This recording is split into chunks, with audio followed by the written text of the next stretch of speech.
Hi there, welcome to day 4. You're doing great. If you're this far along, you're doing great and really good job committing to take care of yourself. Awesome job. Today, our talk is about understanding the relationship between the inner thighs and the outer hips and ilio-tibial band pain. So we spoke earlier when we talked about quads and hammies of the dynamics of tensional relationships and understanding that muscles work in opposing muscle groups and that they can get in dysfunctional pull with each other. Well, this very much so with the inner thigh adductors and the outer hip abductors. And the outer hip abductors is gluteus medius and our dear friend gluteus minimus that can cause a lot of trouble. I would say a majority of the people that come into me with sciatica pain and iliotibial band pain, it's truly coming from their gluteus minimus. So to really fix it for the long haul, you have to understand the relationship of the inner thighs. And this is where everyone who runs, everyone who bikes, everyone who rides horses, everyone who's carrying their kid around on their hip, everyone who stands with their weight on one side, this talk is for you. If you do any kind of a thing where you're hugging the legs in towards each other for stability or to keep control of your horse, you are going to have inner thigh tension. That inner thigh tension, that pull, creates havoc in the outer hips. And one of the main things that happens is iliotibial band pain as a result. So these inner thigh muscles, they draw the legs toward each other. That's their job. Gluteus minimus and medius draw the legs away from each other. So there's your push-pull, drawing in, drawing out. Now, the inner thigh muscles get tight in all of those and tense, not just tight, but tense. So trigger points, because tension is trigger points. So there's tension that is created in those sports that I mentioned. Anything where you're hugging in or you're trying to stabilize with your inner thighs. Now there's some postural things too that come up, like if you cross your legs, if you have a tendency to put your knees together when you're sitting, if you have a tendency to stand with your weight on one leg, and we're going to talk more about those postural things in the next anatomy talk. But for today, to get that understanding that the inner thighs constantly are pulling on the femur even when you're asleep. The thing about trigger points and tension is that it doesn't go away just because you're sleeping. So sometimes folks will come to me and say they feel worse when they just wake up in the morning or when they've been sitting for a long period of time. Because as you're sleeping, all the other kind of general tension in your body goes, but the trigger points hang tough. They are in it. They're getting just more and more embedded in your muscles. Those inner thighs constantly pulls on those outer hip muscles, the gluteus minimus and medius. And another reason why it creates tension there, not just the general push-pull that happens, but also because gluteus minimus and gluteus medius are kind of like the rotator cuff of your hip. Gluteus minimus and gluteus medius are like the rotator cuff of the hip. They're trying to stabilize your femur, the top of your thigh bone, into the socket. Now, when the inner thighs get short and tight and loaded with tension, they draw your thighs together, but your femur bones don't move like this, they move like this, which means the knees come closer together, the hip bone, the top part at the hip moves apart. They push further out of the joint of the hip, and that is read by your gluteus minimus and medius as instability in your hip. Oh, so they're going to contract a whole lot more to try to push the femur back into the socket. And so they're in this constant dynamic of trying to push the femur back in the socket because they're like the rotator cuff of the hip. They're trying to push that femur in to stabilize the hip joint. So if you have any tension in your inner thighs, if you do sports that require you to hug in, you're going to have ultimately perhaps some dysfunction in the gluteus minimus, which causes directly radiating pain down the side of the thigh. If you only treat the gluteus minimus, it's the quick fix, right? It's going to feel good for a little while. Sometimes it feels good for 10 minutes. Sometimes it feels good for an hour. Sometimes it feels good for a day because you release that tension. But if you're never addressing the inner thighs, you're not ever going to fully be able to clear that tension in the outer hips. So now you're going to expand some of your self-trigger point release, some of your specific rolling work, and with your movement breaks to open and release tension in the inner thighs so that you can completely and fully address the tension, the trigger points that are gathered in your outer hips. Good luck. Great job getting here. You're going to love this new work. I can't wait for you to try it.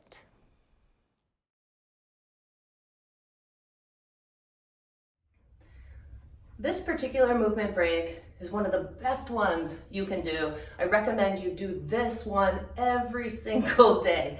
It opens up those inner thighs, helps to build the movement of the inner thighs and the outer hips together, and it feels so good. And I have some clients, they do this movement break, they get out of pain right away. Ilio-tibial band pain, maybe sciatica pain, all the things. Like, this is such a beneficial movement break. Wide angle, side to side. So I'm facing a chair and I can put my hands down on the seat of the chair. Walk the feet out wide and then you can go side to side. Notice I'm not staying for a long period of time, one side or the other. And I'm just going back and forth. You can get lower with your elbows and forearms down on the chair. I literally do this one a couple times a day, at least every single day. Feet are nice and wide, comfortably wide. Just shifting weight. You'll feel that pull of the inner thighs, and it can be helpful to notice which side pulls more, which side feels a little bit more stuck. Now, if you don't need the chair, you can bring your hands all the way to the floor and just go side to side in that way. Does one side feel more stuck than the other? Is that the side that you have your iliotibial band pain on? Maybe. We're gonna do 3 more of these. 3 and 2 and 1. Pause in the middle, bow in a little bit. Then bend your knees, heel toe your feet in, or if your hands are still on the chair, just push up, walk in toward the chair, come to standing. Notice how your hips and your iliotibial band feel, and then get back to your day. So we're gonna start with the soft ball, the nice soft logo ball. We're gonna start on the left hip.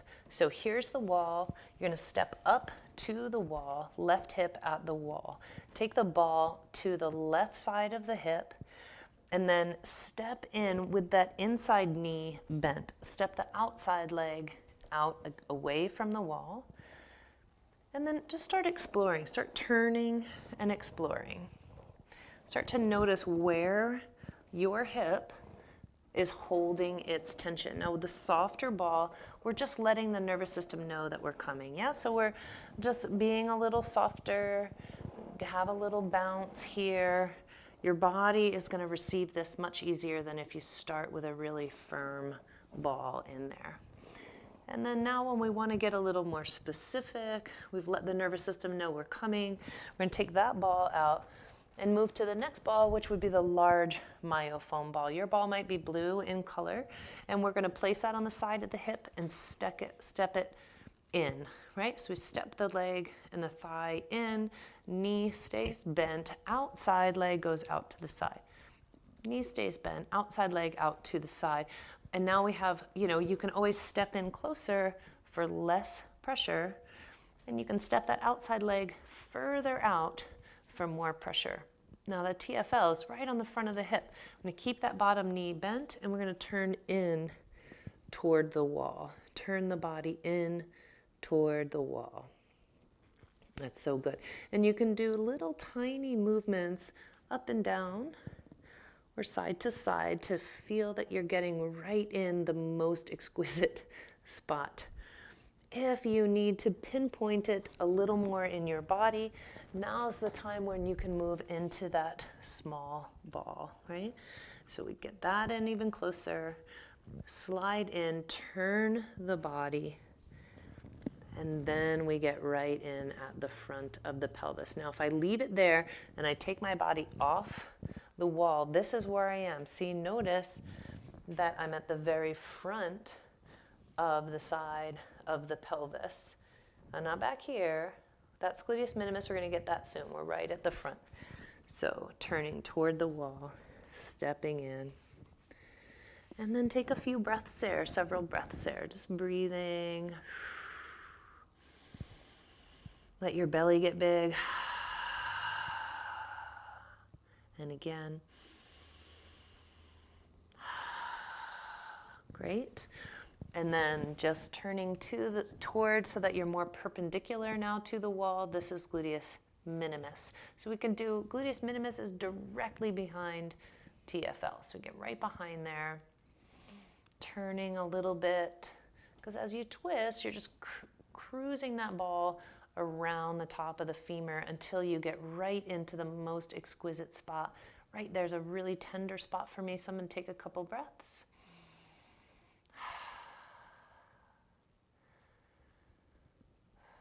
And then following gluteus minimus up, we bend the knees. Now we get higher away from the greater trochanter of the femur. Do a little, I can feel that I'm right at the, like going right through the ilio-tibial band, the top of the ilio-tibial band. If I go across it, I can feel the ilio-tibial band like a finger going up the top. I'm going off side to side of it. And then I want to go right through it, which is, if I take my pelvis off the wall, directly middle, front to back, right on the very side of the pelvis. So I sink in there. I'm up a little higher than the first spot. And then we start to turn the body toward the middle of the room so the ball moves behind a little bit, and then we spend a little time exploring there. Don't get all the way. The gluteus minimus doesn't live back here.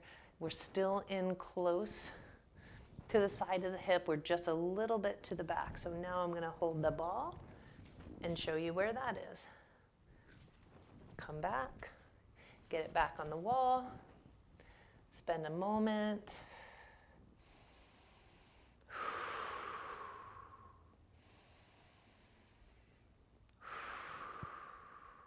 Great. Get closer, you can see. Okay. So now we want to do a stretch of that tissue. So we're going to take that leg, go behind, step the other leg across and forward, and just do a side bend. Open up the side, and it opens up this whole hip. Okay. Now we're going to go right to the right side. TFL, gluteus minimus, right side. The first time you ever do it, start with the softball. Then you can move into a firmer ball right away. So we're going to skip to that part. Place that ball on the side of the hip.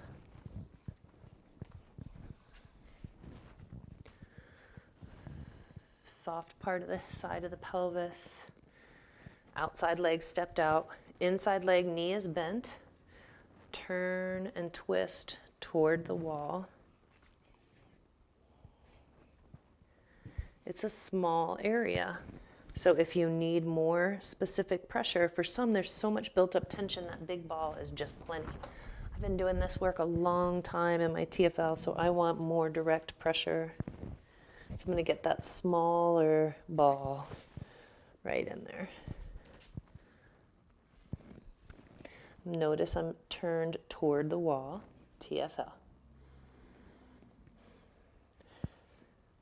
After several breaths, then we turn. Notice, do any of those points create that radiating pain pattern that you experience? Right here I am right above the greater trochanter of the femur, right above the top of the femur.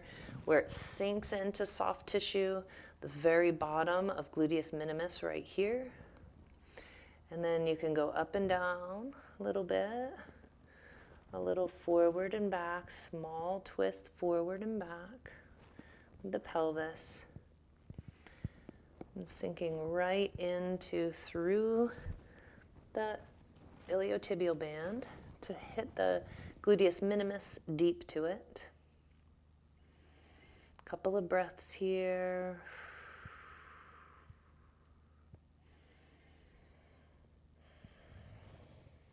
Now I'm going to bend my knees. I'm going to go up along that ilio-tibial band, following it, the thickness of the ITB.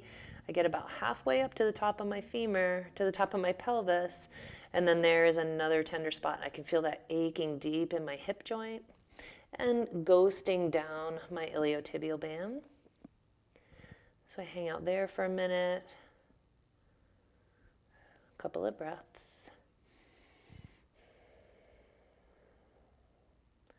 Maybe a little wiggle.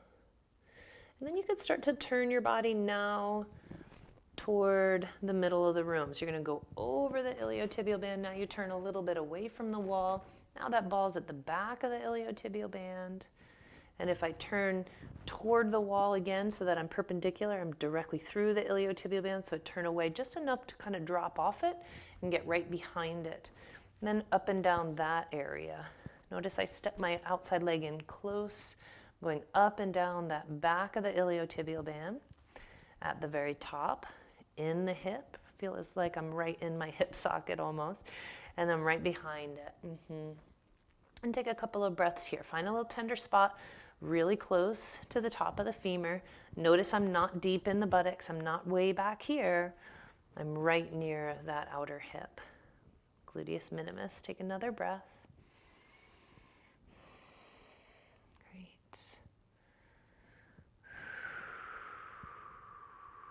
Take a few moments to explore.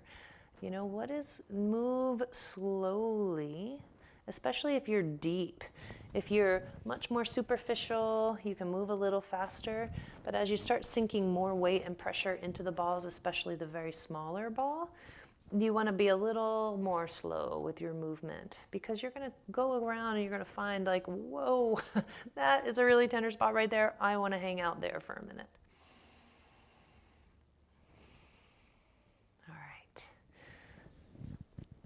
And then we move off the ball. We're going to do that stretch, right? So we're going to cross that leg that we just worked on behind the other. So right leg goes behind, left leg goes across. Then we just do a little side bend and push those hips out to the side. You're going to get a nice stretch in the low back through the whole side, but really that outer hip, really great stretch for that outer hip muscles. Great. And that's releasing TFL and gluteus minimus at the wall.